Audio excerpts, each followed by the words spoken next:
Salope, t'as un bon boule. Eh, mademoiselle, tes fesses sont immenses. Tu voudrais pas abriter ma lance?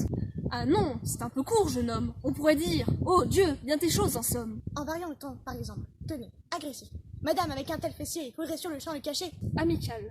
Oh, mais ce fessier doit être encombrant. Pour vous asseoir, faites-vous fabriquer un tabouret pliant. Descriptif. C'est un ballon, c'est une bouée.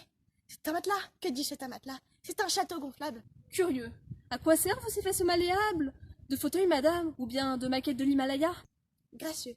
Aimez-vous à ce point les damoiseaux que maternellement vous vous préoccupâtes de tendre ce boudoir à leurs petites pattes? Truculent. Mademoiselle, lorsque vous vous pavanez, une tornade se déclenche-t-elle pas face à un tel déhanché, sans que les infos s'écrient « Oh, un vent d'une puissance inégalée !» Prévenant. Gardez-vous, votre corps entraîné par ce poids de tomber en arrière sur le sol? Tendre. Mais faites-lui faire un bien grand parasol, de peur que sa couleur au soleil ne se fane. Pédant. L'anima seul, madame, qu'Aristophane appelle l'ornithorhinocéros cacatoès, doit avoir sous le bassin tant de chair sur tant de graisse. Cavalier. Quoi, l'ami? Cet arsenal est à la mode. Pour caler ses stylos, c'est vraiment très commode.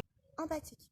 Aucun régime ne peut, fessier magistral, témérir tout entier excepté le fatal. Dramatique. Oh, c'est des cuisses brillées, comme mauvaise assise il y a. Admiratif. Pour une femme que voilà. Lyrique. Est-ce une montagne? Êtes-vous le Mont Blanc? Naïf. Cet airbag, suit bien les règlements? Respectueux. Souffrez, madame, que l'on vous salue. C'est là ce qui s'appelle avoir une chaise impromptue. Campagnard. Eh, regardez, c'est un cul? Non, non, c'est que naviger en quelques melons, non. Militaire. Pointé contre artillerie. Pratique.